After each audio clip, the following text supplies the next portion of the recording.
28 juillet 1944, Londres, Angleterre. Le Premier ministre Winston Churchill est assis dans son bureau, lisant les derniers rapports de situation en provenance de Normandie. Le débarquement du jour J a commencé il y a 7 semaines. Les forces alliées ont pris pied en France, mais les progrès sont plus lents que prévu. Selon ces rapports, les forces britanniques et canadiennes sous le commandement du maréchal Bernard Montgomery tentent de s'emparer de la ville de Caen depuis le 6 juin. 7 semaines plus tard, Caen n'est toujours pas entièrement capturé. Les forces allemandes tiennent de solides positions défensives. L'avance est bloquée. Churchill est frustré. Selon le journal du maréchal Alan Brooke, Brooke était le chef d'état-major impérial de Churchill. Churchill se demande pourquoi les progrès de Montgomery sont si lents. Mais d'après diverses sources documentées, Montgomery a une explication à cette lenteur. Il en rejette la responsabilité sur les Américains. Montgomery affirme que les échecs américains sur d'autres secteurs du front empêchent son avancée. Il suggère que les généraux américains ne comprennent pas la guerre moderne. Il laisse entendre que les forces britanniques pourraient avancer plus rapidement si les Américains ne les retenaient pas. Churchill doit manœuvrer avec prudence. Montgomery est le général le plus célèbre de Grande-Bretagne, mais Churchill sait aussi que le pays dépend de l'alliance américaine, et selon des sources documentées, Churchill devient de plus en plus sceptique face aux excuses de Montgomery. C'est l'histoire de ce que Churchill a dit lorsque Montgomery a accusé les Américains de la lenteur de ses progrès. Comment le schéma récurrent de Montgomery, consistant à faire des Américains des boucs émissaires, a créé des tensions, et comment Churchill a cherché à soutenir son général, tout en préservant l'alliance anglo-américaine vitale. Revenons en arrière pour comprendre la situation en Normandie et pourquoi la lenteur de Montgomery devenait problématique. Le débarquement de Normandie a commencé le 6 juin 1944. Selon les archives militaires officielles, les forces alliées ont réussi à établir des têtes de pont sur la côte française. Le général Dwight Eisenhower commandait en tant que commandant suprême des forces alliées. Montgomery commandait toutes les forces terrestres alliées durant la phase initiale. Le plan, selon les documents opérationnels, prévoyait la capture rapide d'objectifs clés. Les forces britanniques et canadiennes devaient s'emparer de Caen, une ville située à environ 16 kilomètres à l'intérieur des terres depuis leur plage. Les forces américaines devaient capturer le port de Cherbourg et percer vers l'intérieur de la campagne française. Mais selon les archives militaires, les progrès furent plus lents que prévu. Caen, que Montgomery espérait capturer le jour J, ou dans les jours suivants, resta aux mains des Allemands tout au long du mois de juin et jusqu'en juillet. Les forces allemandes établirent de solides positions défensives autour de la ville. La lenteur de Montgomery à Caen devint une source de préoccupation croissante. Selon divers témoignages, Eisenhower était inquiet. La presse britannique et américaine se demandait pourquoi l'avance était bloquée. Churchill subissait des pressions de la part du Parlement et de l'opinion publique en raison du rythme lent des opérations. La réponse de Montgomery à ces critiques, documentée dans ses messages et déclarations, fut d'expliquer que sa lenteur faisait partie d'une stratégie délibérée. Selon Montgomery, il attirait les divisions blindées allemandes vers le secteur britanno-canadien autour de Caen, ce qui permettrait aux forces américaines de percer ailleurs. Cette explication avait une certaine validité. Selon les archives militaires allemandes, la majorité des divisions blindées allemandes étaient effectivement concentrées contre les forces britanniques autour de Caen. Mais selon diverses sources documentées, Montgomery rejetait aussi la responsabilité de ces difficultés sur les Américains. Dans des messages assez supérieurs et lors de conversations avec des officiers britanniques, Montgomery suggérait que les échecs américains compliquaient ces opérations. Les critiques de Montgomery envers les forces américaines durant la campagne de Normandie sont documentées dans plusieurs sources. Selon le journal du maréchal Brooke, Montgomery lui déclara à la fin, juin 1944, que les forces américaines ne se comportaient pas bien et que cela créait des problèmes pour les opérations britanniques. Selon une entrée du journal de Brooke datée du 27 juin 1944, Montgomery envoya un message disant « Les Américains n'ont pas réussi à prendre Saint-Lô. Bradley n'a pas été en mesure d'accomplir ses missions. » Montgomery faisait référence à la première armée américaine du général Omar Bradley, qui combattait dans le difficile terrain du bocage caractérisé par des haies denses, rendant les opérations offensives extrêmement complexes. Mais selon divers témoignages, les critiques de Montgomery ignoraient la réalité, selon laquelle les forces allemandes défendaient le bocage avec une grande habileté et que les forces américaines progressaient régulièrement, bien que lentement, face à une résistance déterminée. Montgomery a également, selon des sources documentées, tenu des propos laissant entendre que les généraux américains ne comprenaient pas les tactiques appropriées. Dans des messages conservés dans les archives militaires britanniques, Montgomery donnait des leçons sur la nécessité d'une concentration correcte des forces et laissait entendre que les commandants américains étaient dispersés et mal coordonnés. Ces critiques parvinrent aux commandants américains. Selon les mémoires de Bradley, l'histoire d'un soldat, publiée en 1951, Bradley prit connaissance des déclarations critiques de Montgomery concernant les performances américaines. Bradley écrivit « Montgomery affirmait que sa lenteur à Caen était délibérée afin d'attirer les blindés allemands, tout en critiquant simultanément les progrès américains comme étant insuffisants.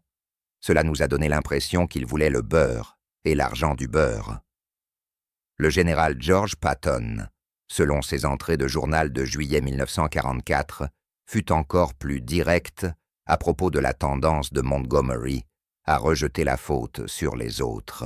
Patton écrivit le 25 juillet « Monty est assis devant Caen depuis 6 semaines et nous reproche maintenant son incapacité à avancer.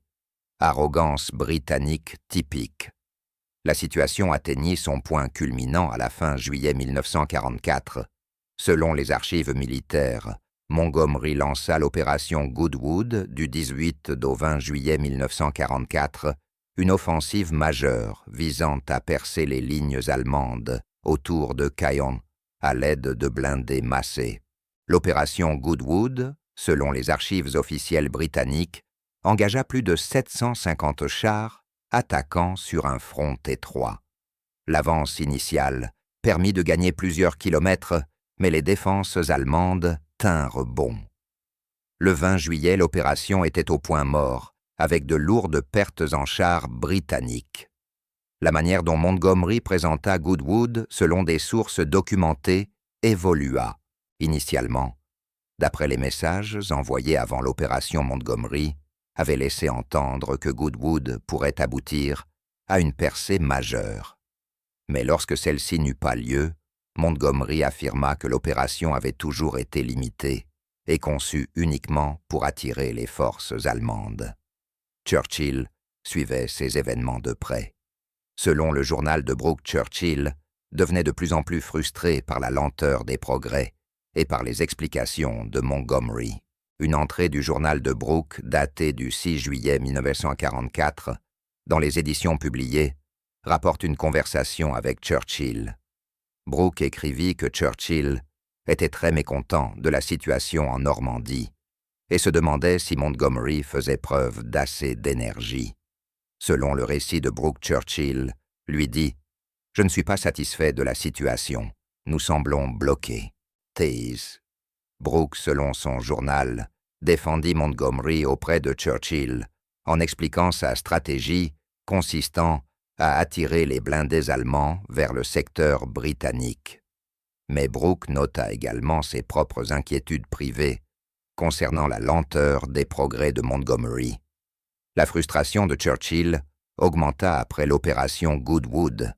Selon divers témoignages, Churchill avait été amené à croire que Goodwood pourrait déboucher sur une percée. Lorsque ce ne fut pas le cas, Churchill estima que Montgomery avait exagéré les perspectives de l'opération. Le 21 juillet 1944, selon les archives officielles, Churchill envoya un message au maréchal Jan Smuts, dirigeant sud-africain et proche, ami et conseiller de Churchill. Ce message est conservé dans les papiers de Churchill. Selon ce document, Churchill écrivit « Nous avons payé un prix très lourd en vies humaines et en matériel pour cette opération qui a obtenu peu de résultats. Je ne suis pas satisfait. » Il s'agissait là d'une expression claire de l'insatisfaction profonde de Churchill face aux résultats de Montgomery. Mais lorsque Montgomery commença à rejeter la faute sur les forces américaines, la réaction de Churchill, selon des sources documentées, fut de défendre les Américains et de remettre en question les excuses de Montgomery. Selon une entrée du journal de Brooke datée du 26 juillet 1944, Churchill exprima ses préoccupations concernant les critiques de Montgomery à l'égard des forces américaines. Brooke nota que Churchill déclara en substance que blâmer les Américains n'était pas utile et risquait de nuire à l'Alliance. Selon cette entrée du journal, Churchill dit à Brooke « Montgomery ne doit pas se faire des ennemis parmi les Américains. Nous dépendons totalement d'eux. » Cela montrait clairement la priorité de Churchill. Préserver l'alliance anglo-américaine était plus important que de défendre la réputation de Montgomery. Churchill commença également, selon plusieurs témoignages, à se demander si la stratégie de Montgomery fondée sur des opérations lentes et méthodiques était réellement appropriée. Churchill privilégiait l'action agressive et était par tempérament plus proche de commandants comme Patton, qui avançaient rapidement. Selon le journal de Brooke de la fin juillet 1944, Churchill établit des comparaisons entre l'avance lente de Montgomery et les progrès rapides récents de Patton en Sicile. Brooke nota que Churchill déclara quelque chose comme « Patton ne resterait pas 6 semaines devant Caen ». C'était Churchill exprimant sa frustration face à la prudence de Montgomery et le comparant implicitement de manière défavorable au général américain, plus offensif. La situation changea radicalement le 25 juillet 1944, lorsque les forces américaines lancèrent l'opération Cobra, une offensive de percée près de Saint-Lô. Selon les archives militaires, Cobra fut un succès spectaculaire. Les forces américaines percèrent les lignes allemandes et commencèrent à traverser la France à grande vitesse. La 3e armée du général Patton, activée le 1er août 1944, selon les documents officiels, avança à une vitesse stupéfiante. En quelques semaines, les forces de Patton avaient progressé de centaines de kilomètres, libérant de vastes régions de France. Ce succès américain, selon plusieurs témoignages, rendit la lenteur de Montgomery à Cayenne encore plus flagrante par comparaison. Il affaiblit également l'affirmation de Montgomery selon laquelle les échecs américains étaient responsables des difficultés rencontrées. Selon le journal de Brooke, Montgomery tenta alors de s'attribuer le mérite de la percée américaine. Il soutint que ces opérations autour de Cayenne avaient attiré les blindés allemands loin du secteur américain, rendant ainsi possible le succès de Cobra. Il y avait une part de vérité dans cet argument. Selon les archives allemandes, la plupart des divisions blindées étaient effectivement concentrées face aux forces britanniques ce qui signifiait que moins d'entre elles étaient disponibles pour stopper la percée américaine. Mais selon les témoignages des commandants américains, la tentative de Montgomery de s'approprier le succès américain suscita du ressentiment.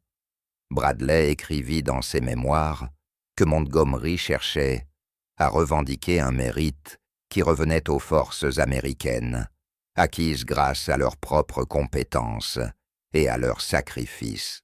La réaction de Churchill à cette situation, selon des sources documentées, fut de saluer publiquement les succès américains, tout en cherchant à gérer Montgomery en privé. Le 2 août 1944, selon les archives officielles, Churchill envoya un message de félicitations au général Eisenhower pour les progrès américains.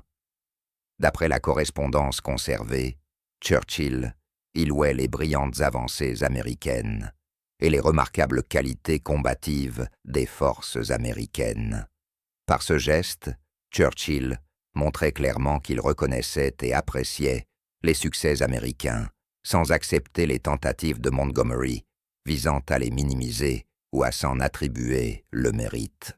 Churchill eut également, selon le journal de Brooke, des conversations franches avec celui-ci au sujet de la tendance de Montgomery à rejeter la faute sur les autres. Une entrée du journal de Brooke du début août 1944 rapporte Churchill, déclarant que Montgomery devait cesser de chercher des excuses et obtenir des résultats.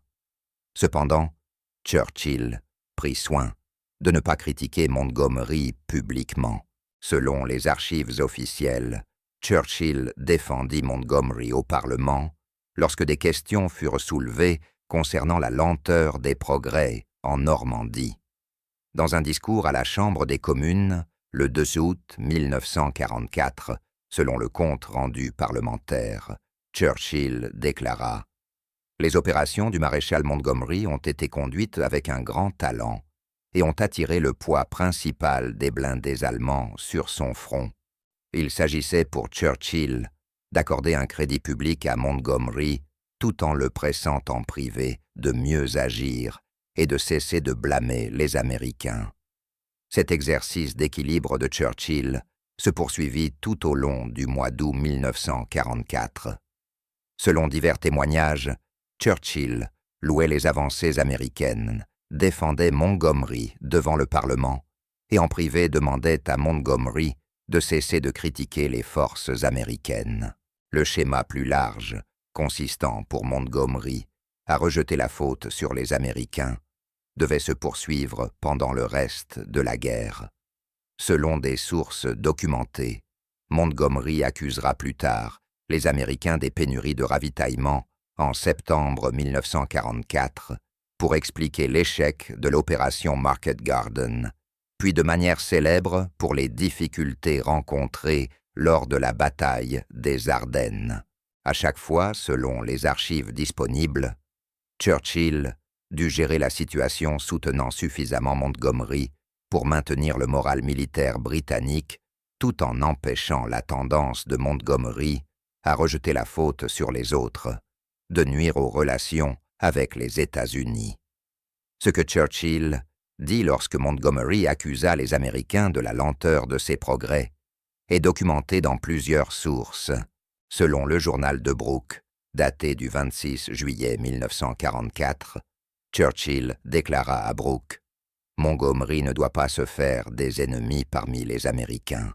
Nous dépendons d'eux totalement. » Toujours selon le journal de Brooke, Churchill ajouta que blâmer les Américains n'était pas utile à l'Alliance. Selon une autre entrée du journal de Brooke de la fin juillet 1944, Churchill fit des comparaisons, laissant entendre que Patton n'aurait pas mis 6 semaines pour s'emparer de Kane. Le 2 août 1944, Churchill envoya un message au général Eisenhower dans lequel il félicitait les forces américaines pour leurs brillantes avancées et leurs remarquables qualités combatives. Selon le journal de Brooke du début août, Churchill dit à Brooke que Montgomery devait cesser de chercher des excuses et devait produire des résultats. Le 2 août 1944, également Churchill déclara au Parlement: « Les opérations du maréchal Montgomery ont été conduites avec un grand talent. Ces déclarations documentées montrent la manière prudente dont Churchill naviguait entre un soutien public à Montgomery et en privé une remise en question de ses excuses, tout en veillant à ce que les contributions américaines soient pleinement reconnues. » Le message de Churchill était clair dans les conversations privées consignées dans le journal de Brooke. La Grande-Bretagne ne pouvait se permettre de voir son commandant accuser ses alliés américains. L'alliance EU était trop importante. Les forces américaines se battaient efficacement dans des conditions difficiles, et la lenteur de Montgomery relevait de sa propre responsabilité et non de celle des autres. Selon ses sources, Churchill devenait également de plus en plus frustré par la tendance de Montgomery à s'attribuer le mérite lorsque les choses allaient bien, tout en rejetant la faute sur les autres lorsqu'elles allaient mal. Ce comportement devait continuer à poser problème tout au long du reste de la guerre. La campagne de Normandie finit par réussir. Selon les archives militaires, les forces allemandes en Normandie furent encerclées et détruites dans la poche de Falaise en août 1944. Les forces alliées percèrent à travers la France.